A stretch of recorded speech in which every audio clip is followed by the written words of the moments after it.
Bluetooth pairing.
Yes, yeah. No, I'm actually professional, but yeah, someone asked me that. No, I said somebody. Oh, yeah. They don't have No, someone's speaking.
So we have B1. Like specific people or like All the people. Anything you think is a good video show. Okay.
Patricia's living down there.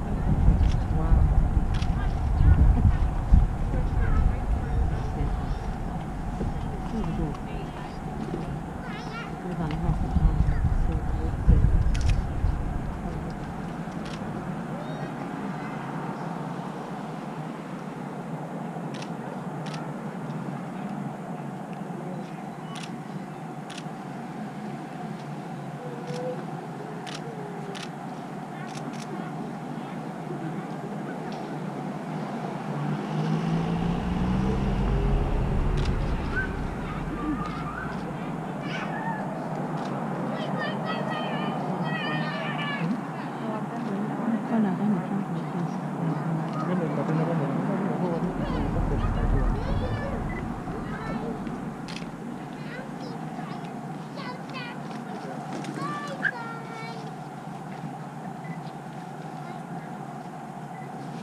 Demonstrations right now all over the country.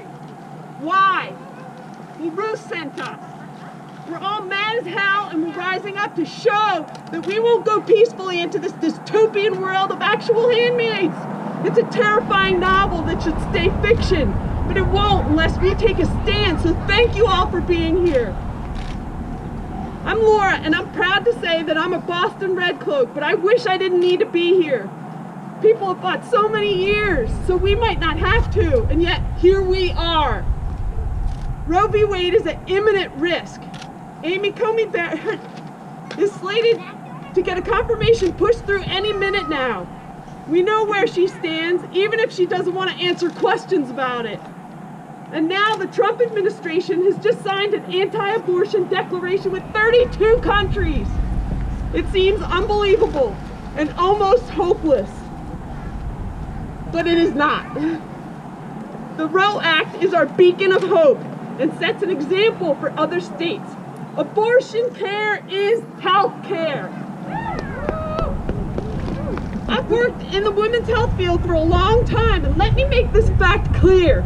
No one wants an abortion. No one. I have never met anyone who chose to have an abortion just because she felt like it, or waited beyond 24 weeks in their pregnancy to have an abortion arbitrarily. There are so many reasons why someone might want to make that choice or need to make that choice, and it's already a stressful situation that no woman should have to travel to another state in unsafe circumstances like a pandemic to have an abortion or to be forced to continue an unviable pregnancy. Currently in this state, we also require girls younger than 18 who are unable to get parental permission to go before a judge, who then gives them permission based on their maturity in making that decision. The fear-mongering argument that girls would get more abortions without their parents knowing is moot. It's already happening with this process, but it's a tough one. Research shows that before COVID, the judicial bypass process typically delayed care for about a week. The added challenge of getting out of the house when your whole family is home might delay things for another week or two. We know that abortions are less complicated when they're performed sooner rather than later. And this law is only meant to delay and block care. This especially affects vulnerable girls like black and brown girls, girls living in poverty or far away from services. The Roe Act would empower girls to get care sooner. I'm here with my Red Cloak family and supportive legislators, and it's an honor to introduce my Red Cloak sister here, Martha. Take it away, Martha.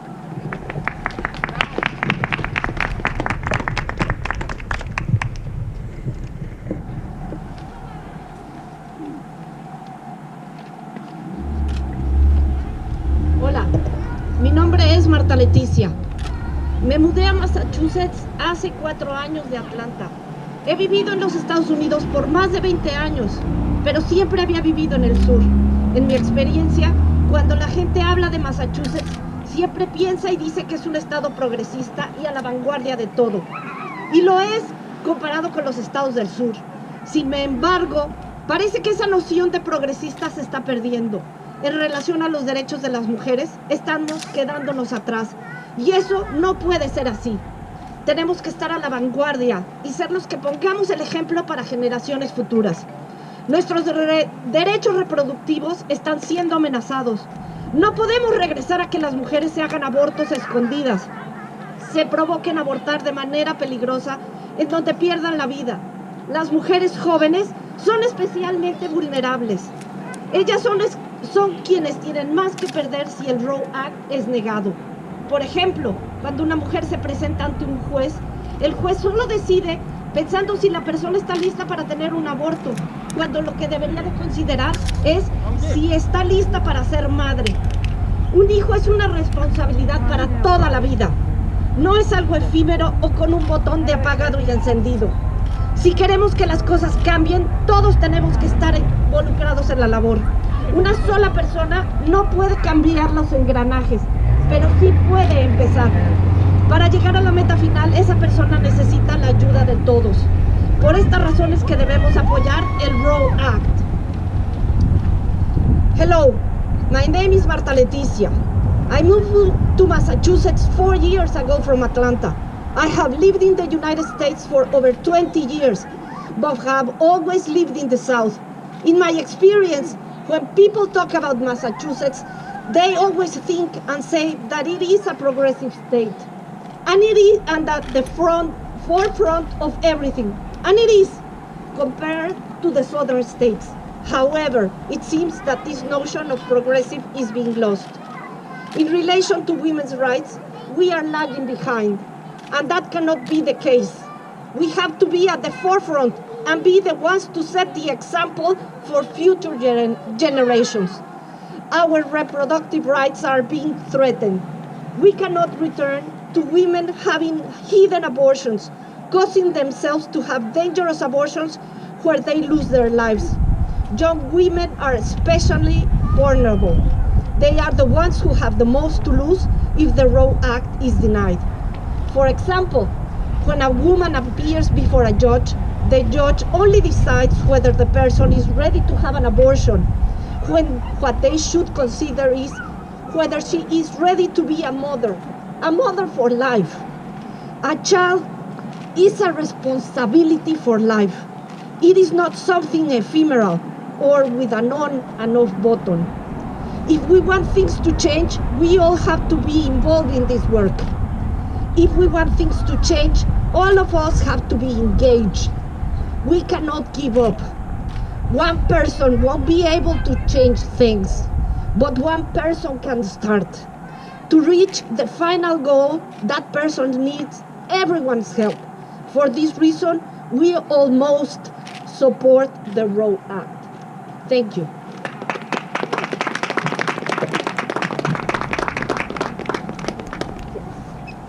And now I'm pleased and honored to introduce Tamiko Vieja. Wow, thank you so much for your powerful words, both of you. Thank you to everybody who is here today to stand out front of our State House in support of reproductive rights and reproductive justice. I am Tammy Govea, State Representative for the 14th Middlesex District. Thank you, Stella. And I'm really proud to be a co-sponsor of the Roe Act. Now is the time for us to pass this piece of legislation in Massachusetts. The threats to our reproductive health care and reproductive rights are real. They are imminent. They are on our doorstep, just like we are standing here on the doorstep of the State House to say, now is the time to pass the Roe Act. What kind of message are we sending when we allow the federal government and our state governments to prevent full body sovereignty by not having reproductive justice for all women and girls in our state, particularly our Black and our brown girls, our low-income girls, and our girls in foster care? We are sending the message that they are not fully equal, that they do not deserve to have full rights over their own body, that they do not have the right to decide if and when to have a family, if and when to have sex, if and when to wear a short skirt walking down the street. This far extends beyond abortion care and reproductive justice, and I think it's really important for us to just reflect on that yes, we must pass the Roe Act now, and there's a bigger conversation for us to have in our state around individual rights and civil rights. I'm proud to be from Massachusetts. I've lived here my whole entire life, and we have been on the forefront of so many important civil rights movements. We are in the middle of another moment where we are clamoring for civil rights for our Black and brown residents and our women and girls in our state. So now is the time to pass this piece of legislation. I want to thank the Boston Red Cloaks for all of your visual protests that you have been participating in for before Amy Coney Barrett was nominated to the Supreme Court. I want to thank the suffragists for being here and Lady Liberty as well. I want to thank all of you, and let's get this bill passed. Thank you.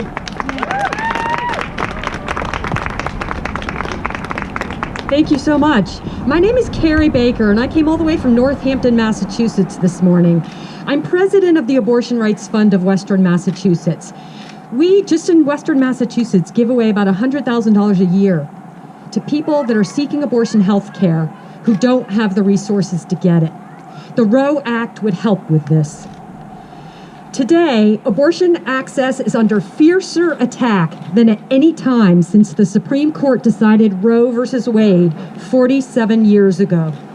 with the passing of women's rights icon Ruth Bader Ginsburg, and Senate Republicans rushed to confirm Amy Coney Barrett to fill Ginsburg's seats, federal constitutional protection for the right to abortion health care is at imminent risk.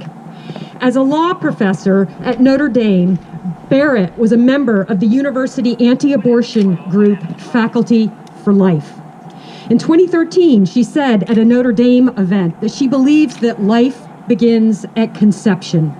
In a 2015 Texas Law Review article, she opposed the idea that courts should always uphold precedent, referring specifically to Roe versus Wade. She even opposes contraceptive access and in vitro fertilization. If Barrett is confirmed to the Supreme Court, it is likely to accelerate the erosion of Roe versus Wade, or may even overturn the decision and end protection for abortion rights. A United States post-Roe isn't one in which abortion isn't legal at all. It's one in which there's tremendous inequality in abortion access. Without Roe, abortion would probably become illegal in 22 states. 10 states, including Idaho and Utah this year, have passed so-called trigger laws, which would automatically ban all abortions without Roe. An additional 12 states are considered highly likely to pass new abortion bans in a new legal environment based on recent legislative action in state court rulings. We at the Abortion Rights Fund are anticipating that we will be a destination on an underground abortion railroad where people will be coming to Massachusetts to gain access to abortion health care when they can't get it in the states where they're located. We are already accelerating our fundraising and planning to have people fly into Hartford and pick them up at Hartford, bring them to Springfield, take them to abortion providers in Springfield, house them, and then send them home. That is a dystopian world that we've got to avoid. 41% of women of childbearing age would see the nearest abortion clinic close. And the average distance they would have to travel to reach one would be 280 miles, up from 36 miles now. As distances to clinics increase, abortion rates decline, research shows. Women who can't afford to travel to a legal clinic or to arrange childcare or leave work for the trip are most affected. Also, remaining clinics would not necessarily be able to handle the increased demand. Without Roe, the number of legal abortions in the United States would be at least 14% lower, according to recent research. That could mean about 100,000 fewer legal abortions each year. It means people may order abortion pills by mail or obtain illegal surgical abortions, the latter could put them at risk. The abortion pill is really safe, but they could be put at legal risk, right? Because the states that are banning abortion are also arresting women who miscarry, and so that would put women at risk. But even if Roe is not overturned, travel distances could increase because a more conservative court could decide to uphold state laws that decrease access to abortions, such as those that require abortion providers to have hospital admitting privileges, require women seeking abortions to wait long intervals first, and then restrict the kinds of abortion procedures that are allowed. The state of Massachusetts must be a bulwark against these dangerous restrictions. We must protect abortion rights by passing the Roe Act, which would create an affirmative state right to abortion and would remove medically unnecessary restrictions that in place that force pregnant people to travel out of state for this essential health care during the pandemic. We can no longer wait. We must pass the Roe Act now. Please tell your representatives and the legislative leadership to pass the Roe Act now. Thank you.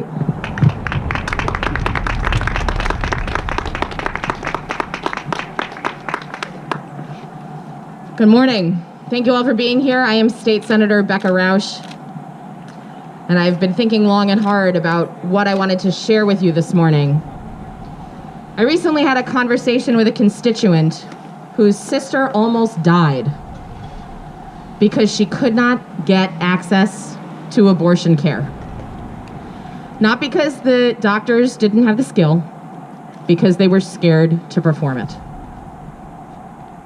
Not because the doctors didn't have the skill, because they were scared to perform the procedure. That was before Roe v. Wade. And let's be clear, the need for the Roe Act existed in full force long before Trump became the president, long before Ruth Bader Ginsburg passed away, long before Amy Coney Barrett was nominated to the Supreme Court. The state laws in Massachusetts with regard to abortion were written in 1974 in the immediate aftermath of Roe v. Wade by anti-choice legislators. The need for the Roe Act has been pressing for a very long time. And it is one of the proudest aspects of my career to be a front-running, vocal, active champion of reproductive freedom in our state legislature right here. And as you heard from previous speakers, this is not just about the Roe Act. It is also about taking a holistic, comprehensive look at the ability for people to decide for themselves whether, when, and how to parent. And we are a long way away from that being enshrined in our statutory law here in Massachusetts. But we are working toward it. Indeed, the Senate has already passed, and I might add by unanimous, bipartisan votes, 2, not 1, but 2 of my bills on reproductive freedom already this session. 1 to make midwifery care more accessible, and a 2nd to reduce racial disparities in maternal health. The Roe Act must be passed. I don't know about you, but I am not comfortable letting legislators from the 70s decide for my constituents,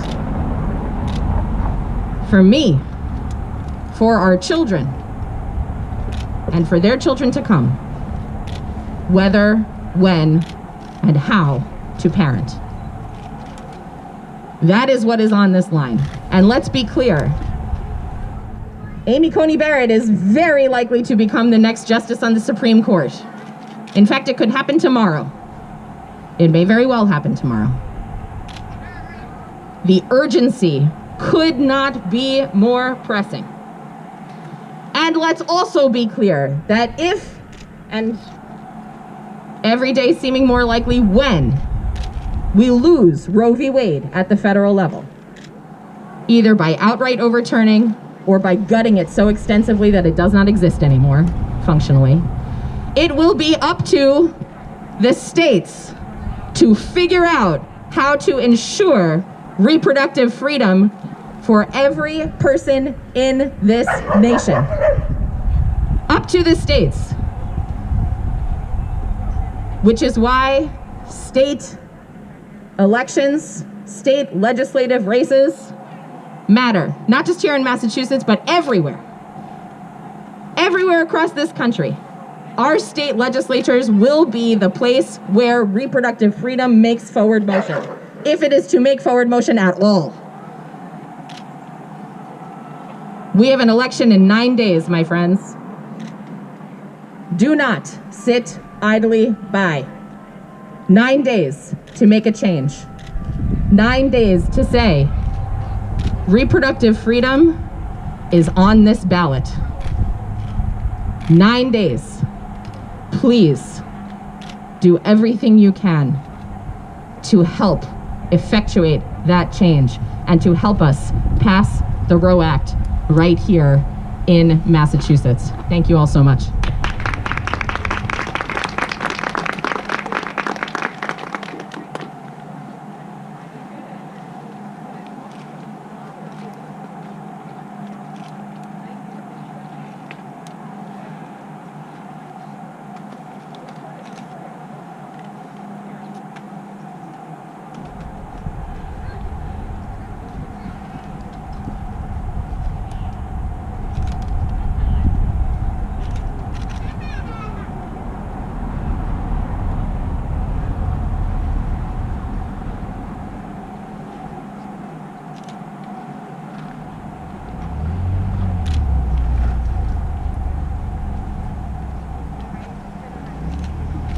Sorry, everybody.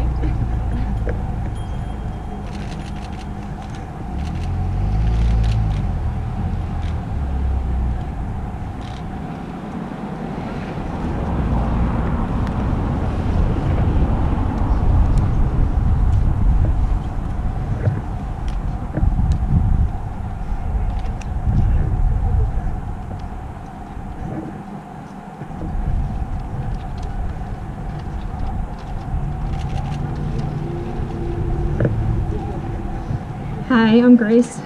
I'm going to be using my notes because judges should always use all the resources they have at their disposal. Arkansas, Colorado, Florida, Georgia, Idaho, Massachusetts, Michigan, Minnesota, Missouri, New Jersey, New Mexico, New York, North Carolina, Ohio, Oklahoma, Pennsylvania, Tennessee, Texas, Washington, and more every hour. What do all these states have in common? They all are having silent demonstrations in support of reproductive justice as part of a nationwide protest called the Red Cloak protest Ruth sent us. We gather today to honor the life of Ruth Bader Ginsburg, promote fair elections, and protest the attempts to jam through the Supreme Court nomination. This nationwide protest all started as 6 women protesting in Little Rock, Arkansas. Little did they know that a video posted on TikTok would go viral with 1.6 million views and hundreds of comments asking when the next protest was. And the national protest was born. People who had never met became friends, all due to a common belief that reproductive rights need to be protected and that everyone should have equal access to them, and that the attempts to ram the nomination through the Supreme Court is anything but just. So here we stand with our friends in red across the nation to protest the confirmation of Amy Coney Barrett, to support people's reproductive rights, and to honor Ruth Bader Ginsburg. Woo! Go Grace. Good morning, Boston. I'm going to take you back to 1973. Yes, 47 years back. Ruth Bader Ginsburg had already launched the Women's Rights Project for the ACLU, the American Civil Liberties Union, and she in 1973 took over as General Counsel of the ACLU. With that backdrop, 1973 also saw, as we have all learned earlier today, that the federal Roe versus Wade case found itself at the Supreme Court. Justice Ruth Bader Ginsburg, with her well-developed legal acuity, as well as her very, very strategic way of thinking through women's rights, reflected at that point as Roe versus Wade was at the Supreme Court. Her belief and her thoughts with respect to strategy, she believed was really best served by a step-by-step, 50 times series of these decisions would be way better than one particular singular decision at the Supreme Court. Why is that so relevant today? You have heard our speakers, and thanks to the legislators who are here and the professor from Smith, they are now talking about what our Commonwealth, our progressive Commonwealth, is still hasn't delivered with respect to the current Roe Act. So at the state level, we really do need, as you have heard, this particular act, the Roe Act, which will open up better access and remove obstacles for the women of our Commonwealth and girls. So I wanted to end with that note, and we hope that Massachusetts does step up, as Justice Ruth Bader Ginsburg had said in 1973. We thank you all for coming here and listening to us. Please get out and vote, and our legislator, please pass the Roe Act. Thank you.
Okay, so a brief announcement. We're going to be standing here for a few more minutes. Please feel free to take whatever pictures you want. Just don't come too close because we're still trying to do physical distancing. And then the Boston Red Cloaks and their colleagues will be walking down the hill to the footbridge for more pictures. Thank you again for being here.